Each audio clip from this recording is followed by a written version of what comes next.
Good morning, good afternoon, good evening, wherever you are in the world. I'm Paul Edom with a voice for men. And yes, feminism does suck, but I'm not here to talk about that right now. I'm here sitting with Dan Perrins, MHRA, activist, and in my opinion, activist extraordinaire from Hamilton, Ontario.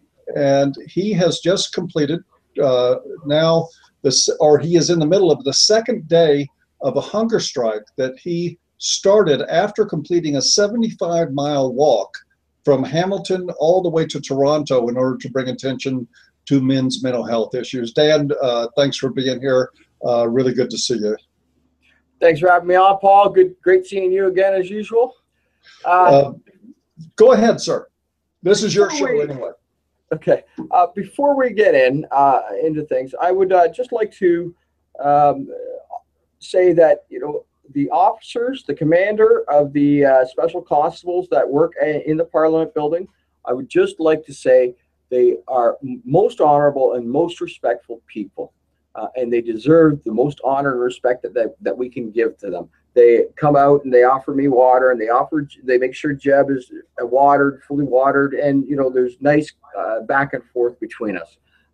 They are people of honor and deserve honor. These are the people that we should support within the legal community. These are the people that we need to support within the legal community.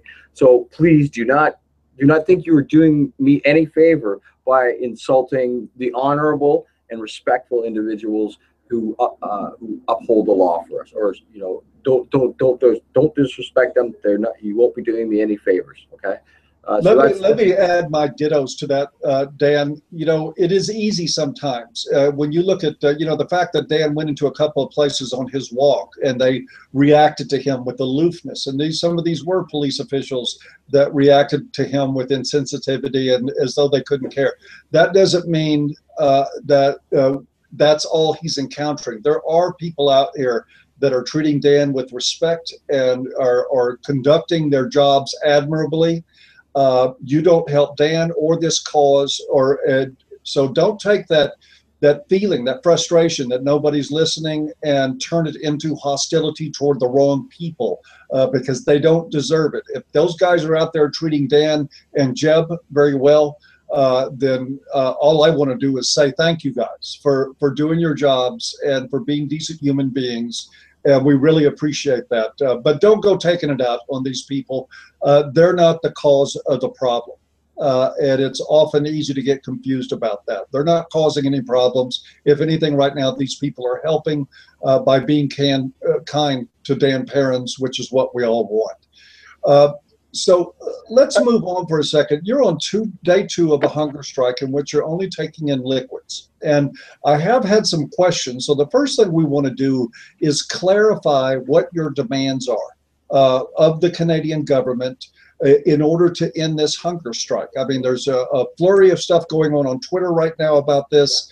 We are tweeting all the media. We are asking people to contact the media to get them out there to talk to Dan. Already Dan dropped a bunch of weight. And look, I'm going to be honest, I'm worried about this. I support what Dan's doing. I bow to him in his courage for taking this on. But he already dropped a pretty good amount of weight, as you might be able to see when he's on screen, from a 75-mile walk. And he followed this up with an immediate hunger strike.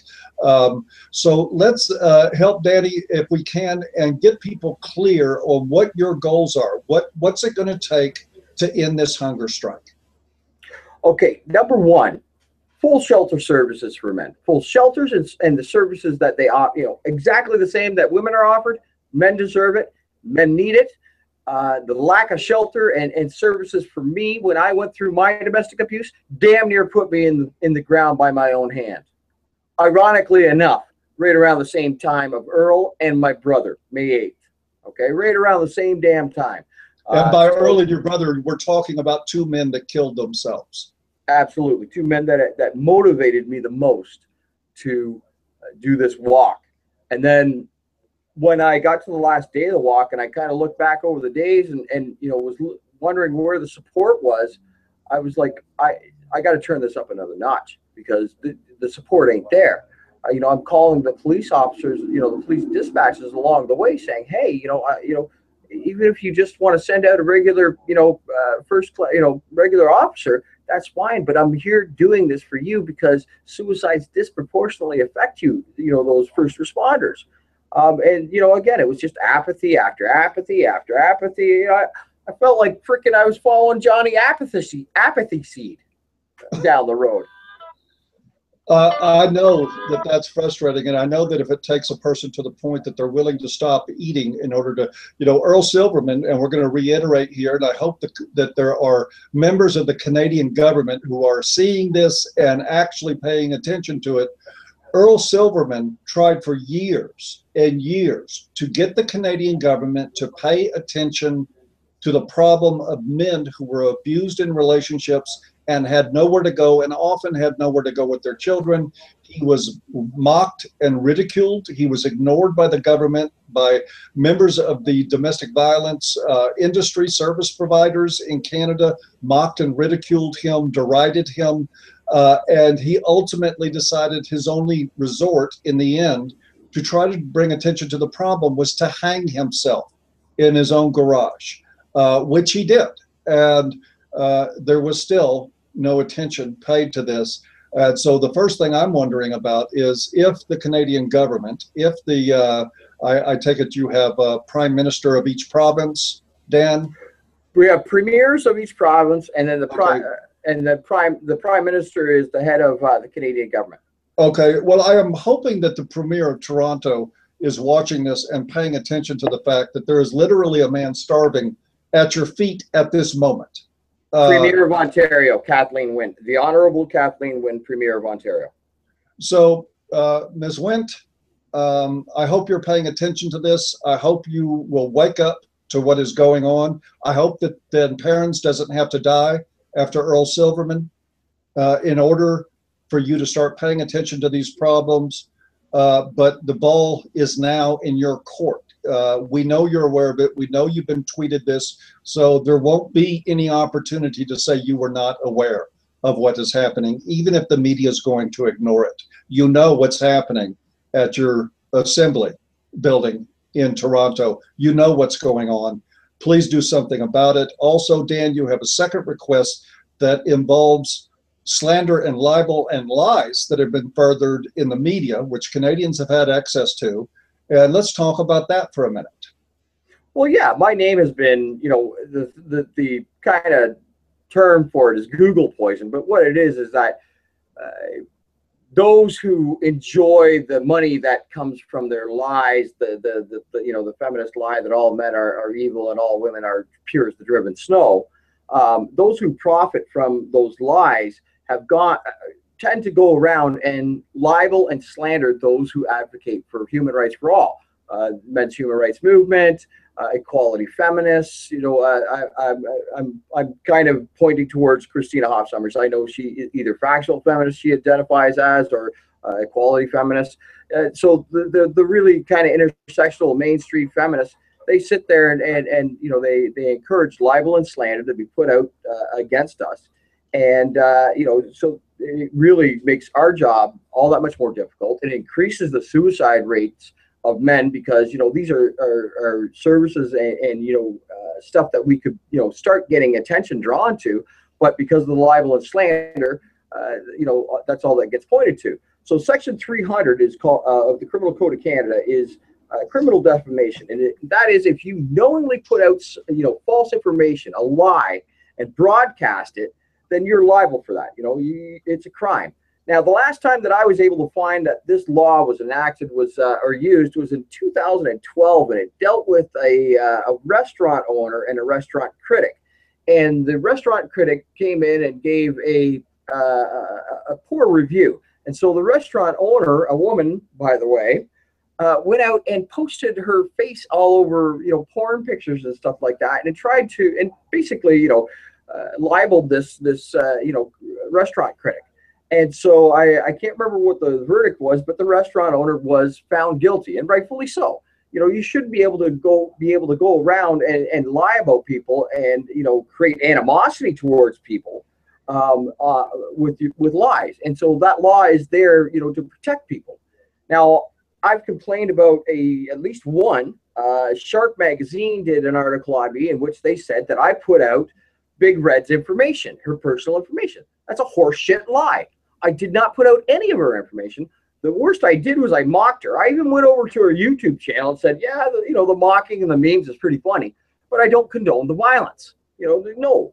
And by the way, folks, if I can sit there and take what Big Red threw at me, having lost a brother, then you can just mock her. Do not put threatoids out at her. Just mock her. That's all. That's all needs to be done.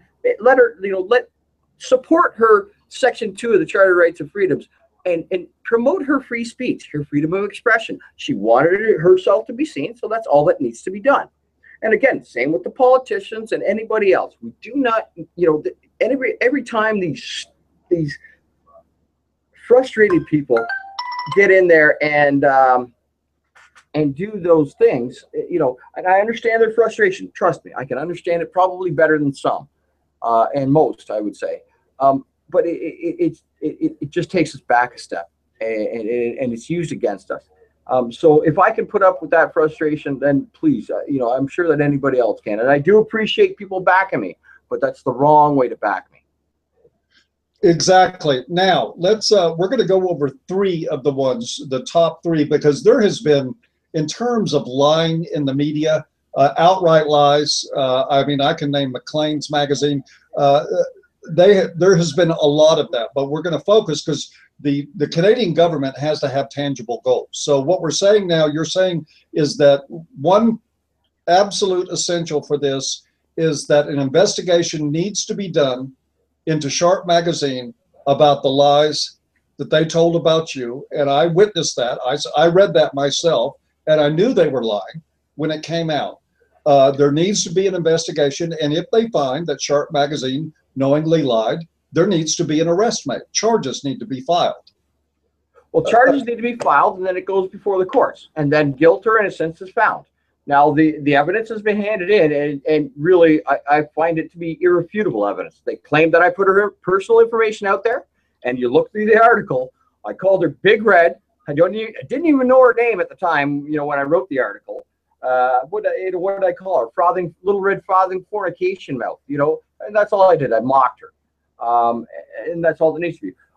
Jeff Charlotte from GQ magazine. Again, another person who libeled me. He intentionally took, he intentionally libeled me.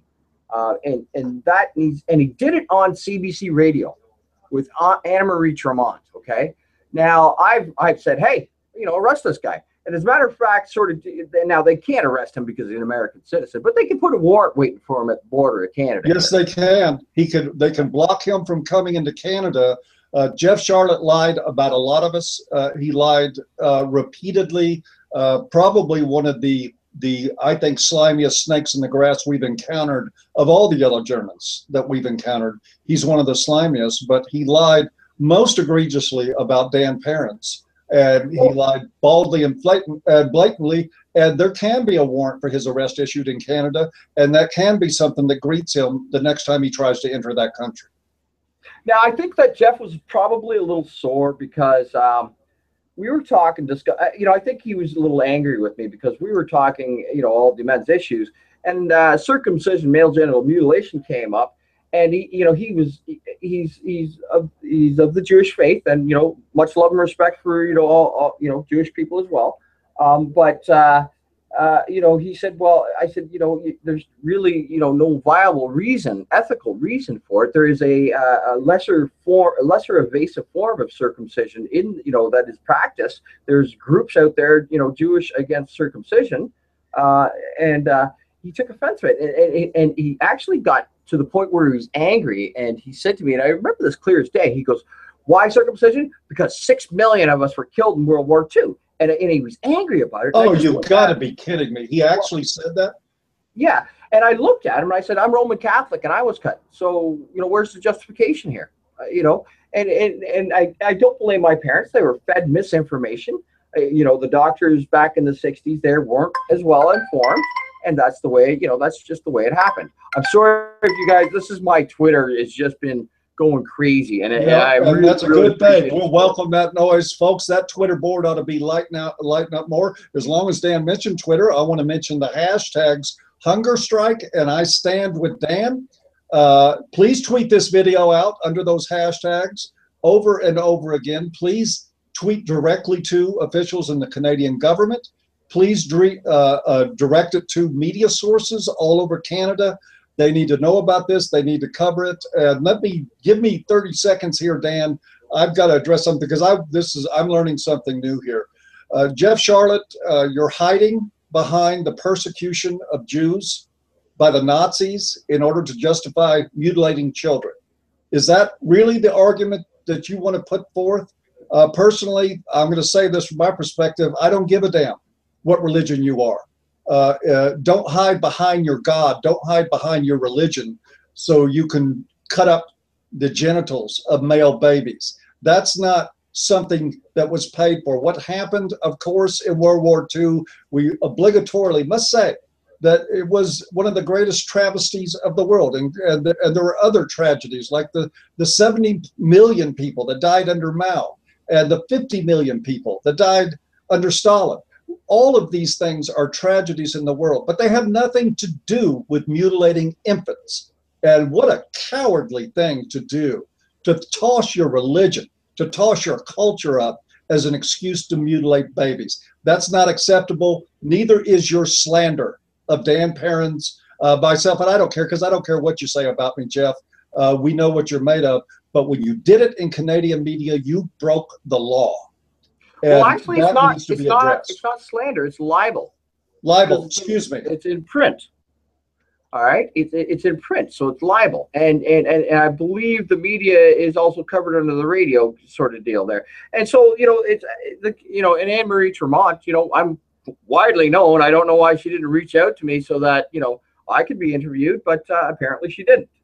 She reached out and went to a third party who had a old email address of mine, one that I do not use for my men's human rights advocacy. It was really bad lack of due diligence on the CBC's part that kind of led to a compounding of the damage done. So yeah, there's that.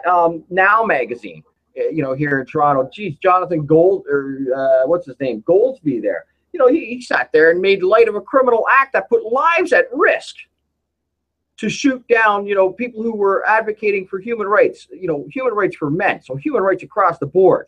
Okay, let's make this perfectly clear. The men's human rights movement is not against human rights at all. We're saying that there's the human rights for men when they are applied for men are ignored. That's my position, and that's my take on it. I'm sure that pretty much you'd agree. Oh, absolutely, I'll agree. But let's back up a second. Okay, so far we got Sharp Magazine, which is a Canadian publication, and we have Jeff Charlotte, who is an American, but who came on CBC Radio and libeled you there. Who's the number 3 target that this hunger strike is aimed at, Dan? Well, it's not aimed at them. It's on my personal level, yes. But this is for any organization, any news person, any journalist, or anything that would libel those who advocate for men's human rights. Okay, so anybody if they libel Cafe, then the law should be applied to them. Whether whoever, it doesn't matter. If Cafe's libeled, the law should be applied. If it's me that's libeled, then it should be applied. If it's anybody who advocates for human rights, if we are if there are malicious, nefarious individuals libeling us, then the law needs to be upheld. Okay, and it needs to be upheld equally. All right. So if I libel somebody, then yes, I accept the responsibility. But no, I may call them idiots. I may call them very large rectum holes and stuff, like sphincter holes and stuff like that. But I do not call them. I do not allege or make statements that they are rape promoters, hate men, you know what I mean, sort of deal. Yes, they do engage in misandry, but would I say that they intentionally hate men? No, I would say that they just kind of it's tacit promotion of misandry. Okay, Okay. let me ask you, let me try to rephrase it this way, Dan, and I agree with you, by the way, 100%. Is there a third party that you want to name to the Canadian government that says, I will continue this hunger strike until some action is taken either on this particular organization or individual in order to end the hunger strike and get you back to health? Well, I would say that the SPLC needs to be removed from any reputable list, organization that lists possibly bad organizations. The SPLC is just nothing but a bigoted, hypocritical money making machine for the lawyers there. That's my fair assessment of it. You look at their standards. They say that we speak out again. We're misogynistic towards women. They conflate feminism, with a demographic of society, women. No, we single out or highlight certain individuals, be them male or female, that do damage to men. Yes, sometimes they are women, sometimes they are men. But we don't engage in the stuff that is alleged of us, and the hate. Well, it's if you apply the same standards that POTOC and whatnot, the SPLC Center applies to, allegedly makes us, us human rights activists hate group. Well, then, geez, they got a whole nest, a whole can of worms sitting there in feminism. Well, we've got the POTOC that Dan is referring to as Mark POTOC with the SPLC.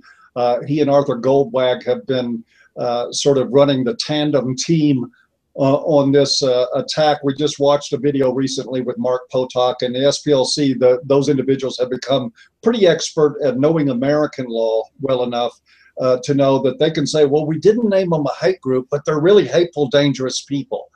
So we haven't really libeled or slandered them. We just expressed an opinion. Meanwhile, they know full well that the online feminist community will grab that, and which they have been doing for years now, and write article after article about how the SPLC has named A Voice for Men and other groups as hate groups, when that never happened whatsoever. And of course, we don't see POTOC and company demanding corrections of those feminist publications for their misstatements about that. This is all part of their intent and design.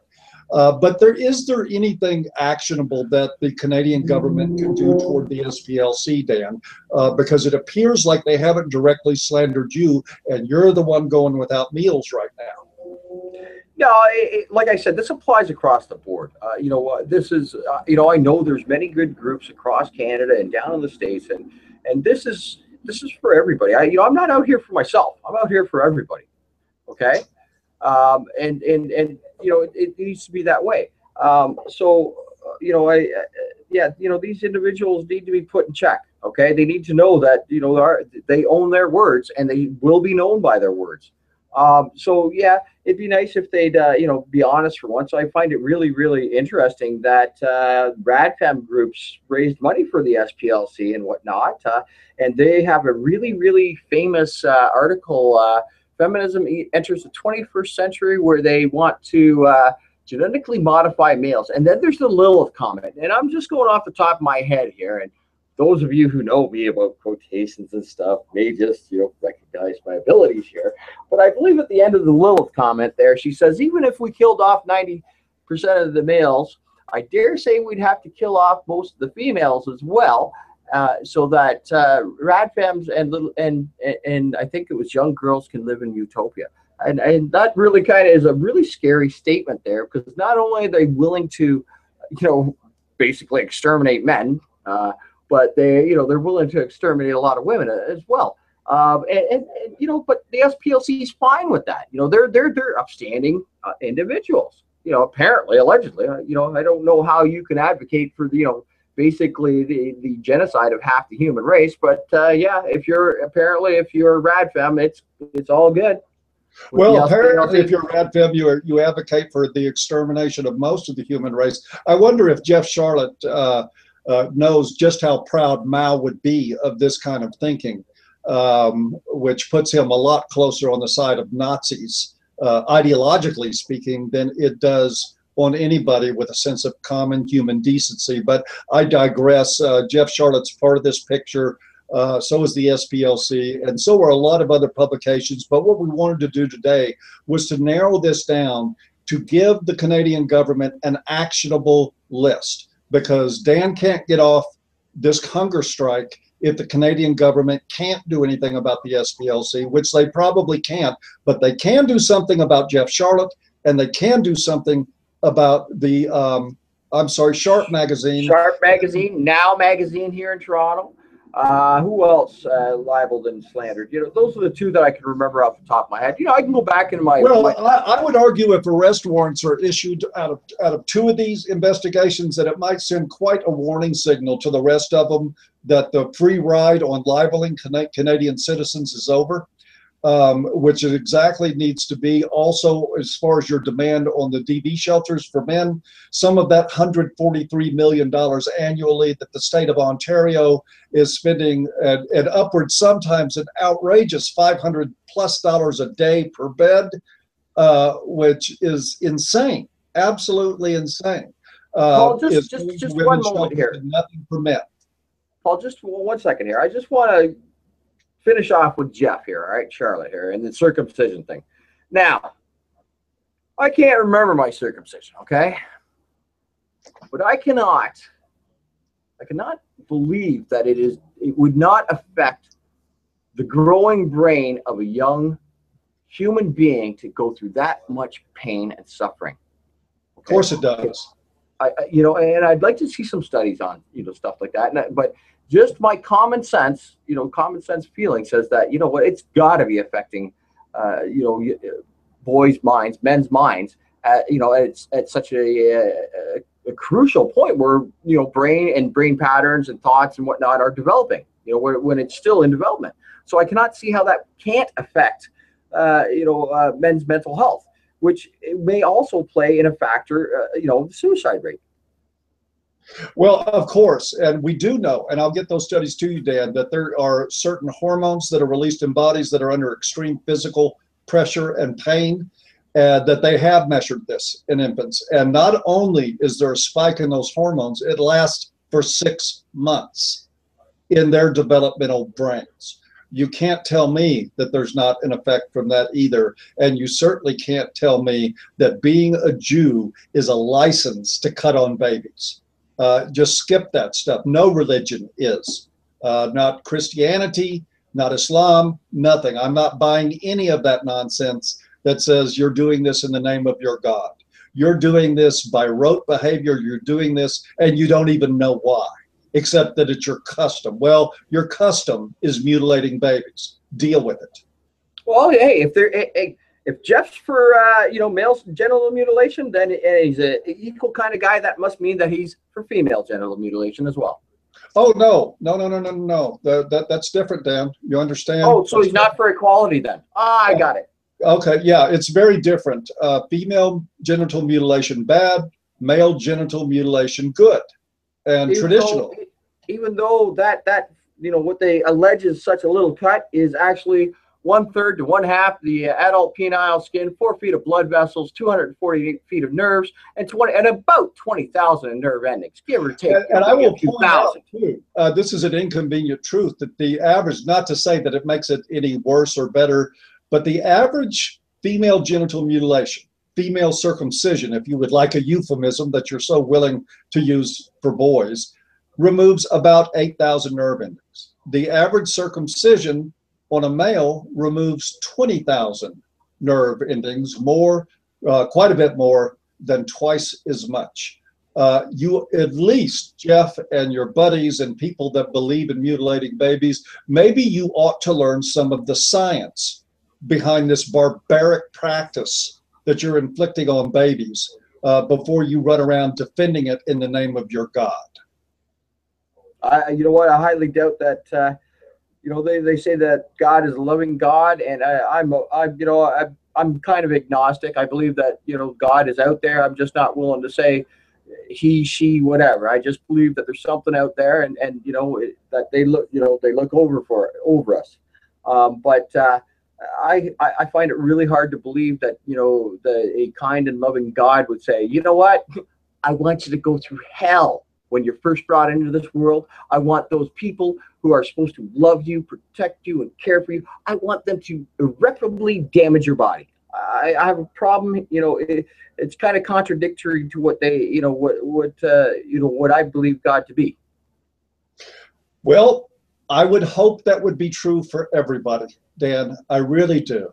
Okay, so now let's get back. Now let's get into the shelter industry. Let's get into the shelter industry and talk about that. Right now, you've already identified for us in our last hangout, Dan. We're going to reiterate it now that let's just talk about the state of Ontario, the province of Ontario. Province, yes, please, yeah, sir. Sorry, I'm typically ignorant American down here, but the province of Ontario currently expends about $143 million Canadian dollars a year on services for women who experience or allege that they experience domestic violence. And again, we know that it's a real problem. We also know that sometimes people lie in order to get services and to get legs up in divorce. But it's a real enough problem that it deserves a budget and it deserves services for people who are affected. Now, Dan, would you please inform us of the overwhelmingly equality-minded budget that is available for male victims of domestic violence in the province of Ontario? How many dollars, Dan? Don't know. I never found any. I never found any, money for men. Now they say that it's out there, but when I called around, and I called all the way out to Nova Scotia there, by Brony House, and the woman on the other end at the the shelter house there, Brony House, she said, yes, we get calls and we can offer, we have no help for them, and that's it. And so it's across Canada. There is I think 8 beds across Canada for men domestically abused, so there's that. Now in Ontario, this is me going off the top of my head, and this is from the 2012-2013 Auditor General's report on this. Now it's $143 million. 60 million of that goes to awareness campaigns and things like that. 83 million approximately goes right into the shelter industry itself. Now it's either 80 or 90 domestically abused shelters for women in Ontario.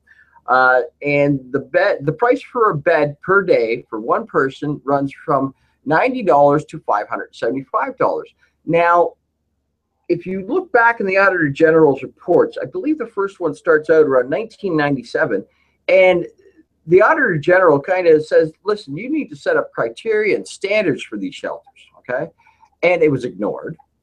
And then there was another one a couple of years later, and it was ignored. 2012 and 13, guess what? Still ignored. And now I believe that if this was any other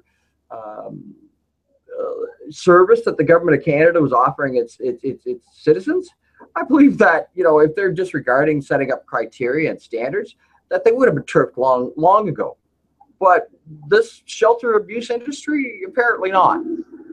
And tied in with that shelter abuse industry, I'd like to point out, there's people like Holly Johnson, the Ottawa Coalition to End Violence Against Women, who openly commit fraudulent numbers and statistics to get donations and government money as well. And then, when I pointed out, instead of being held accountable, no, they're allowed to correct it. And when they correct it, they're even wrong then. And then when I say, hey, you're still wrong, well, we don't care. So what that tells me is that they know that the police will not hold them to account. They know that they have carte blanche to lie about men and lie about domestic abuse. That there's parity in domestic abuse, and nobody, I don't think there's anyone out there that doesn't acknowledge that a man can do more damage, but that it's equal. There's abuse going back and forth for the most part, okay? And women may use different forms. There's proxy violence. Oh, he grabbed my ass. Well, here comes Brutus, willing to beat up, some innocent guy because he, this guy wouldn't buy her a drink at the bar or something like that, or would, looked at her, the wrong way, or, possibly might not even have been looking at her, might have been looking beyond her at something else, but she felt it was a slight to her. Okay. Now these, they get away with doing it, and it's absolutely It's wrong. It is let me also point out, Dan, one of the things that the governments in both of our countries just have so wrong about domestic violence, because we can argue all day. There is a absolute abundance of studies that demonstrate gender symmetry. We know that's the science behind this. We know that women can be abusive in relationships and frequently are.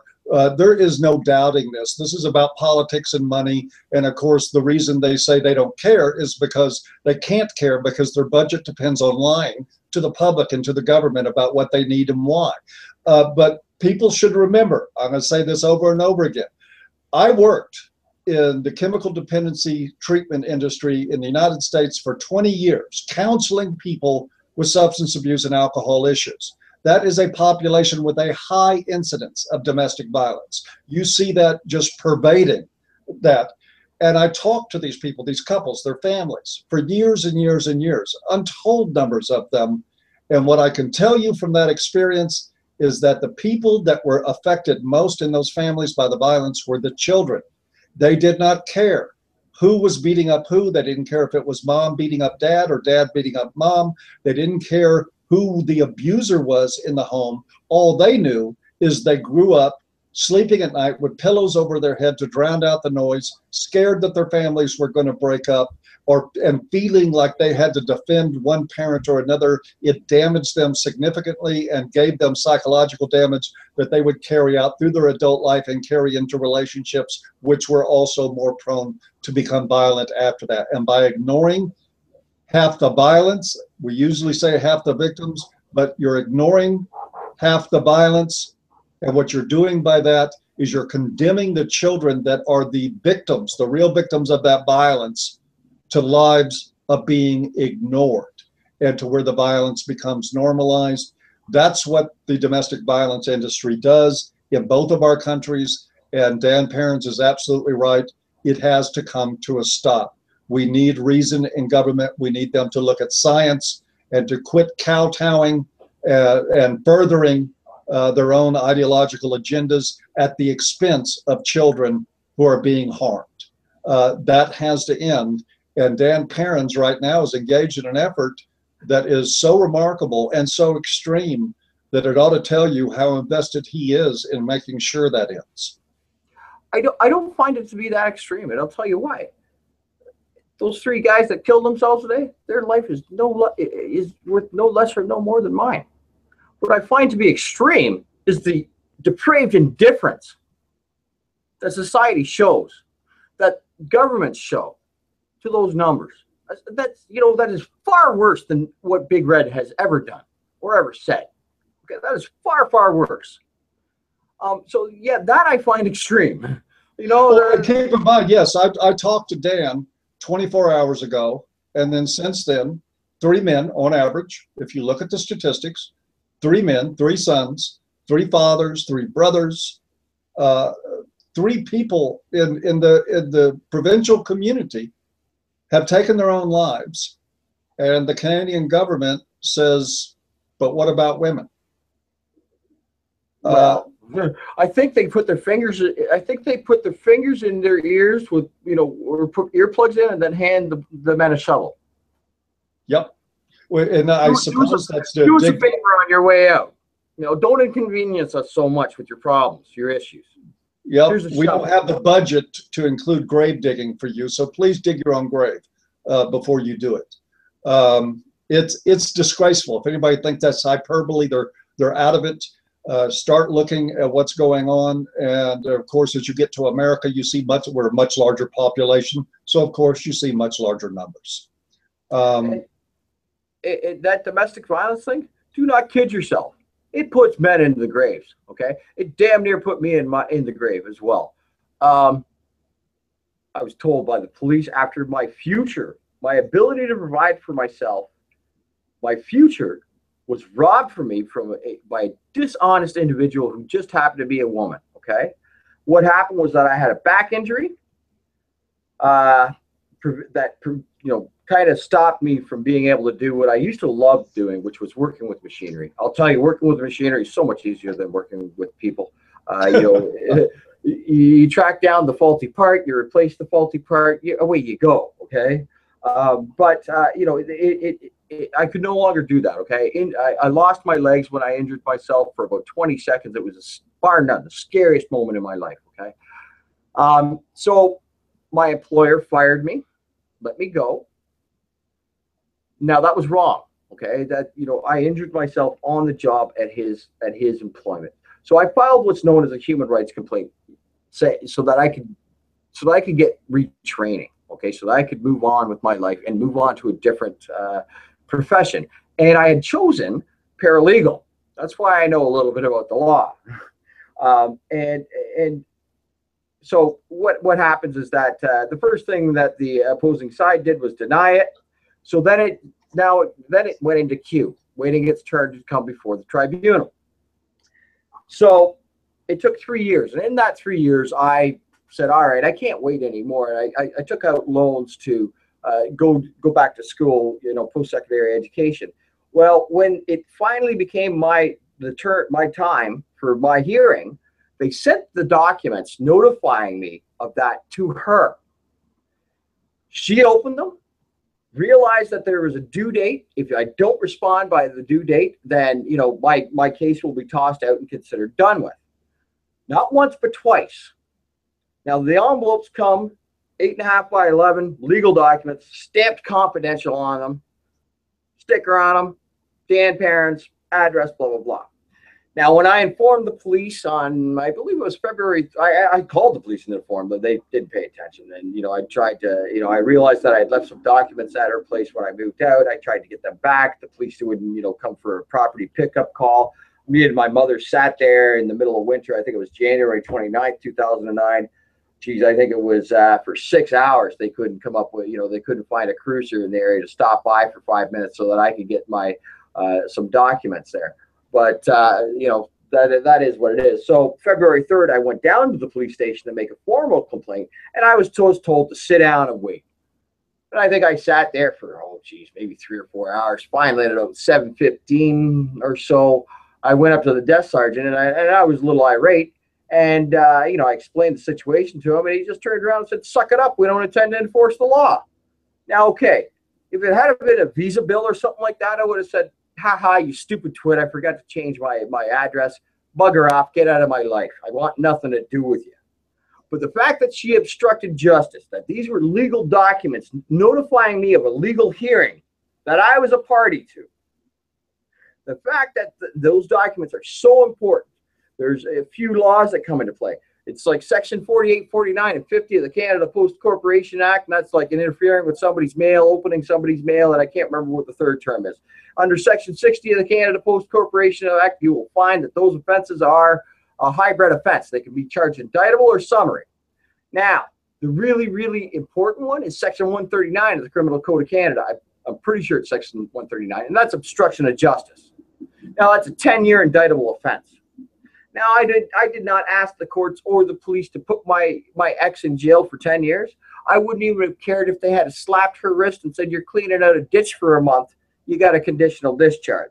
I wouldn't have cared if that had been the verdict. But what I needed was some sort of proof that I did not get service, and I could not get that. So that set me, I realized right away the gravity of the situation, and it really just mentally, it just really destroyed me, to the point where my other dog Zeke, who you'll see in some of my pictures there, it's actually from Google Street View that I got picked. They took a picture of me and Zeke walking there one day, and I remember it like that happening, and it put me in such a mental state that I went to cross a 4-lane street, a fairly major street with lots of traffic on it. And my brain was so far away from my body that I walked right out in the middle of traffic. Okay. It wasn't that I intended to do myself in. It was that this realizing that my future had been robbed from me and I could not protect myself is quite a terrifying experience. And if I did try to, if I did attempt to protect myself, then I'm the one who's going to jail. And it's an incredibly terrifying experience. I cannot make any claim to, any racism against me, but I cannot help but feel that is how, black people feel, or, felt back when, before, the equal civil rights things went on. that absolute terror of knowing that you cannot defend yourself, or else it means that you are going to be punished for, defending yourself. So, I walked right out in the traffic. It wasn't intentional. It was a really bizarre experience. And I remember the headlights and the horns. Now, when I went to I realized, hey, you know what? Mentally, there's something going on here. So I went to the hospital, and now the hospital is supposed to report to the police domestic abuse. Well, I was told, here's a couple pills, go home, sleep, it'll be all right. Well, nothing happened. So I complained to the police about, that desk sergeant. Well, that complaint was handled by Inspector David Dole, the head of quality assurance at the Hamilton Police Services. Now, about 3 months later, after, he sat back, said, no, the police, they did the perfect thing. They did the right thing. Now, when, that was his response. So about 3 or 4 months after that, good old David Dole ends up before the Police Services Committee, 14 charges: obstruction of justice, insubordination, porn on his computer, sexual on duty, using the police search database for his own personal use. Now, the way the laws are set up when police complaints come down in Ontario, what they do is they get a holiday full pay, and they're able to put it off for years and years and years and years. So that's what David Dole did for about, 8 or 9 years. And then he retired, and he, I don't know how many, he collected hundreds and hundreds of thousands of dollars out of taxpayers' coffers there. And then he retired. And so then all the complaints against him stopped and dropped. That was it. That was it. It was gone. So that was the one experience. Now, the next experience is that I had moved on from the first ex who committed legal abuse, right? I had moved on. I was actually engaged to another woman. And we were quite happy until this friction started happening. And then one night we had a verbal argument going on, and she hauled off and clocked me one upside the head. And then she called the police on herself. And the police came, and it was badge number 63, Svek, I think. No, I think 63 was Yule, and 383 was Svek. I might have them backwards, those numbers backwards, but I'm pretty sure those are those badge numbers. Don't forget, I'm going off of memory from about 6-7 years ago there, folks. So it's been a long time. But I've documented all. I can go look back. I kept every legal document. So they responded, and their first questions were, did he hit you? And she said, no. And then the next question was, well, did he threaten you? And she said, no. Now, the police, in their infinite wisdom, decided that she was obviously the victim. They took her to an abused women's shelter. So they created two false statistics there. One is that a person needed an abuse shelter. She didn't need it. She was actually the criminal in that situation. And I can sympathize with her. And, if it ever came to court, I would have said, listen, she was under an incredible amount of stress. Okay. It was not, she never hit me before. All right. It was situational. Yes, she did it. And, I would make sure that point is well known. Okay. So they created that false statistic, and then they created a negative false statistic of a woman abusing a man. So it was almost like the double statistics of necessity for abused women's shelters. Okay. So that was the situation, and that's kind of how I come into this and really just started digging into the shelter industry. So really, and I looked around and I asked around, and I begged, I pleaded with politicians, I called everybody I could think of, Catholic Family Services, John Howard Society, all these people that are supposed to be helping people, but and get government money to help people, but apparently they only help half the population. Apparently, only half the population is worthy of compassion, consideration, care, and services. Further to add insult to injury, women have access to legal aid, men do not. These are all issues that are putting guys into the grave, because when you cannot defend yourself, there's very few options, and very few men that can put it aside and not let it eat them. And it's not that I'm saying that they like having, being upset and having, being disgusted at the situation. I don't mean to say that that's the wrong thing. The wrong thing is turning to a bottle, turning to, slitting your wrist, or, becoming violent. Either the violence goes internal or it goes external. And it's really, really, really difficult for any human not to have all this crap thrown at them and injustice thrown at them, and not either feel like, what the hell's the use? To hell with it, I'm on my way out. Screw you all. Or trying to numb the pain through substance abuse, or going out and exacting revenge. And this is the game that feminism is setting up. And so in reality, what they are doing is they are priming men to go out and harm women. And they're actually encouraging them to do it by promoting unjust laws, unjust policies, that, discriminatory laws and policies, and ignoring that women are actually adult human beings and equal to men in good and bad. My personal take is that about 5% of the population is idiots, and they will do bad if it benefits them, or if they will get some joy out of it.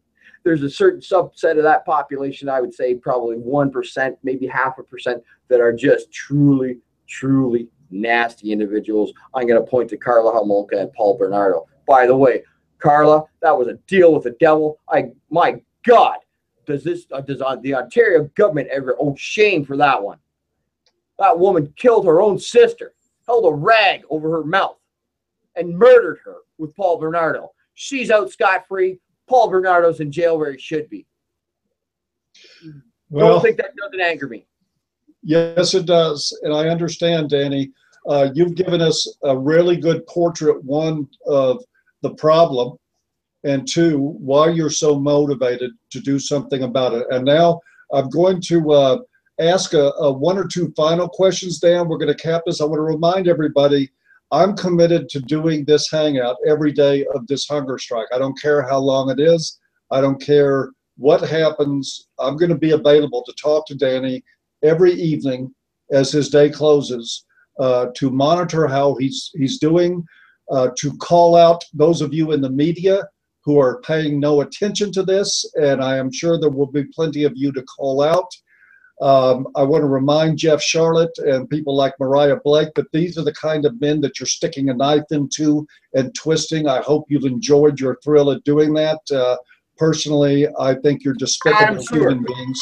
Adam Sewer.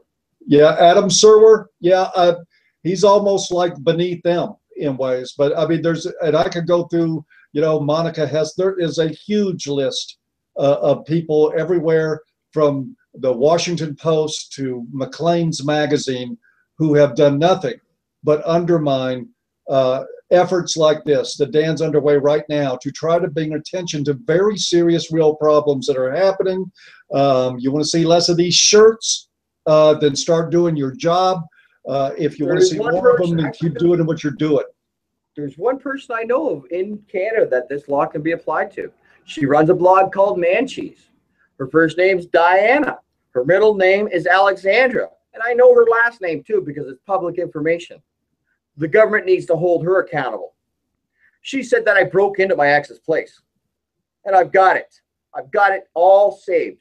It's saved on the internet. It's saved multiple copies. It's on the web save crawler, it's there. It's all out there. And she has been doing this without any ramifications. She giggles about it, and she thinks she's having great guffaws, and she's an out and out proud rad femme member. The most horrible lie. She's a hateful, lying individual.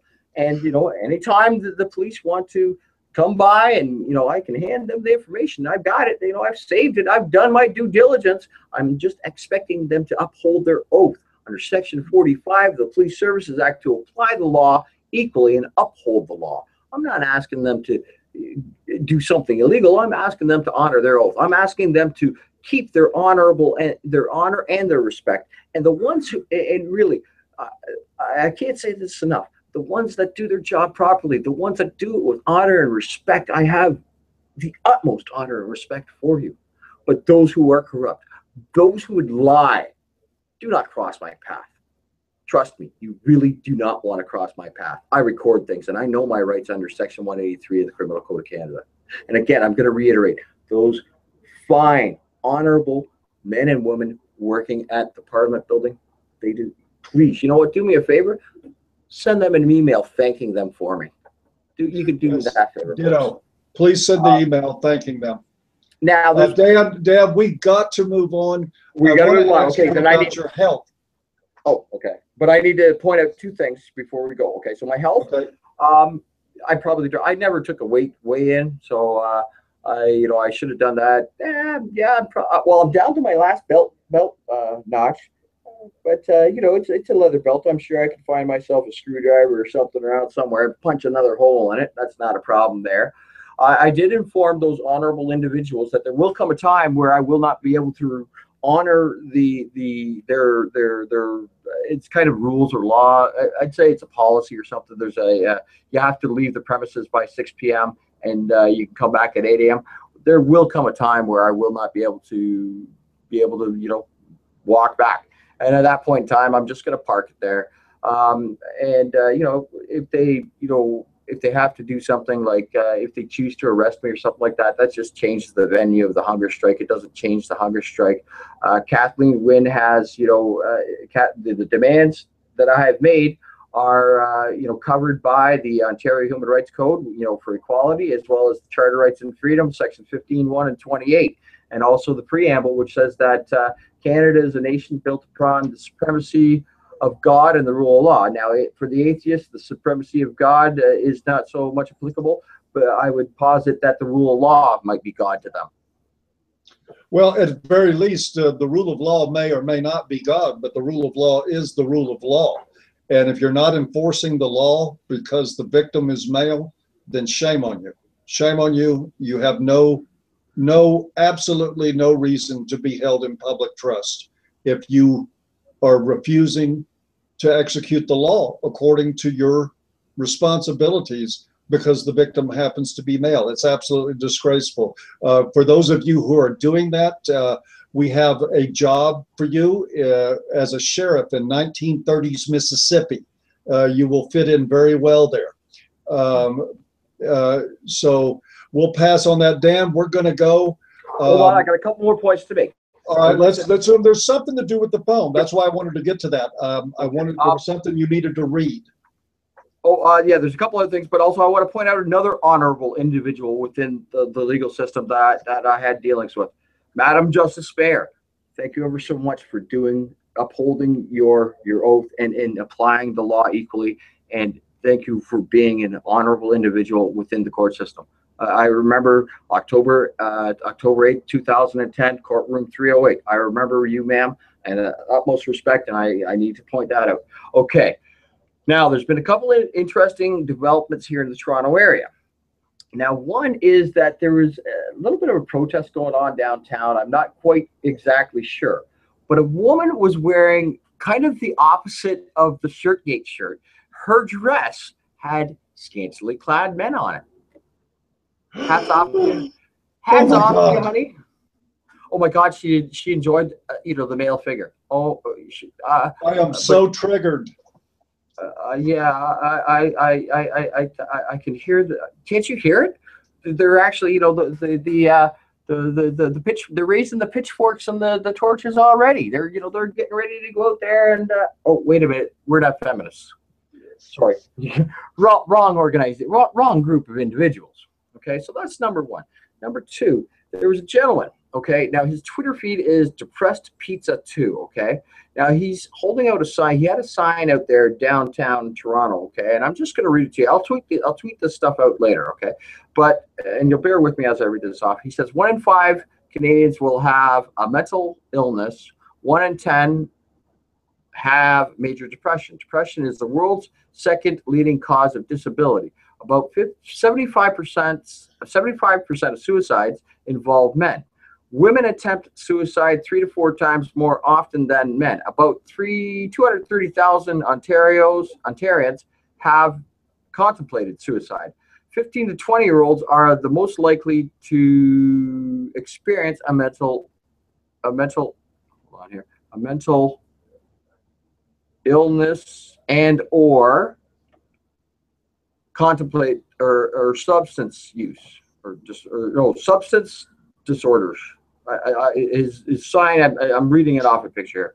The second leading cause of death for 10 to 24-year-olds is suicide. Every 40 seconds, someone in the world will commit suicide. I may not, and he actually had like a camera kind of stuff. I may not be filming, but if I am, by being in a public place, you have no reasonable expectation to privacy legally. I can film, ask, and I will censor your face. Now, the guy's Twitter is at depressed pizza 2. Now, he's pretty much correct, except for the 3 to 4 times thing. I've sent you a link, and it's a wonderful piece of work done by the National Post that shows, again, that number is wrong, okay? It's pretty close. Actually, men do attempt it more than women. If you look at the 15 to 24-year-old range, and the age range is there. Okay, there's some parity as life gets, as people grow older. But if you look at that little bar graph on the bottom right-hand side, you can see that the feminist claims of that women attempt it more than men is hogwash. It's a lie for profit. That's all feminism is nowadays. It's just a lie for profit. Whether that profit is narrative or money or power, it doesn't matter. It's just profit. Okay. Let me add something to that, Danny, too, because that's an area that I've had some dealings with, and people should know that while taking half dozen aspirin and calling 911 is a mental health issue. It is somebody obviously reaching out for help. It is obviously somebody that deserves to get help. It's not a suicide attempt. It is not a suicide attempt. So even if the numbers that are often misquoted about the incidents with which women attempt suicide were correct, they are skewed by the fact that any sort of emergency room call, any sort of what would look like an attempted suicide is actually counted as a real attempt. I can tell you, as somebody who's worked in a population with a very high suicide rate, that people that want to kill themselves frequently are dead.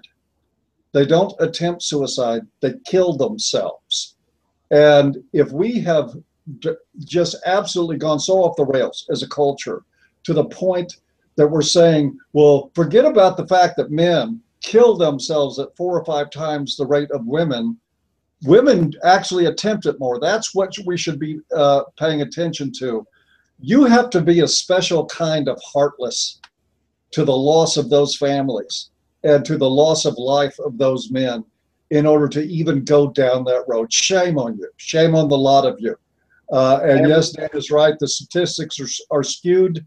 But even if they were correct, even if they were close to correct, to compare people who make superficial attempts at suicide in order to bring attention to their desperation, to their depression, which they should be given, to say that that supersedes our concern for families who are losing people to actual real death by suicide, man, I just can't wrap my head around the level of depraved indifference it takes in order to entertain such horrible, horrible ideas in your head. That's an absolute shame. I can't believe people that do that. I still can't believe people do that, even though I know that's exactly what Dan is talking about right there. As I said before, I will be back here tomorrow with Dan Perrins. Okay, one more thing. Okay. I want people to look over Paul's left shoulder. It'll be on your right hand side. I want people to look over there. That is a photograph from a young man who was conscripted and went off to World War I. Okay, that young man, he fought. I don't know if he died, but he fought for everybody's human rights and liberties and freedom. Okay, do not disrespect that good man's honest soul. Okay, he did his level best. He was asked to do it. My feeling is that those, well, actually, it is what it is. Those soldiers fought against tyranny, and they stopped tyranny from progressing in the world. We can't in good conscience disrespect their sacrifices. So there's that there. And also, don't forget, folks, I'm running anti-misandry. Paul. Yes. Dan is the new head of antimisandry.com. We're glad for that. I don't know how you're going to juggle that with a hunger strike, but if anybody can do it, I would bet my money on Dan Perrins to pull it off. But with that, we really are going to go. There's one last thing. We have a gentleman who is asking for a little help so that he can be reconnected with his daughter. Please help him before you help me. Let's discuss that more tomorrow. We're going to be back here in 24 hours. I'll be talking with Dan to recap close to the end of day 3 of Dan Perrins' hunger strike. Like I said, I'm going to be here every day with Dan, Monday through Monday, until this plays out. Until we have some answers from the Canadian government. I want to again make an appeal right now to the Canadian media. A man is literally starving himself at your feet. If that's not news, if that's not worth covering, then you're going to prove it over the next several days. And with that, I'm going to wish everyone, Dan, you and Jeb both, wish you the best of health. Please stay extra hydrated during this time. The weather is warm. You are not getting nutrition. I hope that you get plenty of fluids. And I know, I don't even have to ask, I know you're taking exceptionally good care of Jeb. I know that Tilla helped bring food today for him. I know that you've got support close to you, and that's a really good thing. But we need to remind you, you've got to take care of yourself during this process the best you can. We're all on your side. And folks, tweet this thing. Tweet it, put it on your Facebooks, get it around, send it to media, send it to every news outlet in the province of Ontario, and send it everywhere in the United States. This would be if Dan Perrins were a woman who was on a hunger strike in front of a government building protesting legitimately claimed discrimination against women by going on a hunger strike. The news camera teams from Japan would be boarding planes in Tokyo right now to get there to cover it. Let's find out if there's any soul left, or indeed if there's any journalism left in this world. And get on it and do your jobs, please. With that, Dan, thank you for what you're doing. You're doing this for a lot of people. With that, we'll say goodnight to everyone, and we'll see you tomorrow at the same time. Folks, thanks for your help and support and your words of encouragement. Remember, the way this works and the way we win, we operate with honor, respect, and honesty. Let those who oppose us lie and act with disrespect and act dishonestly. Let them be known by their words and actions. That's it. Cheers, folks.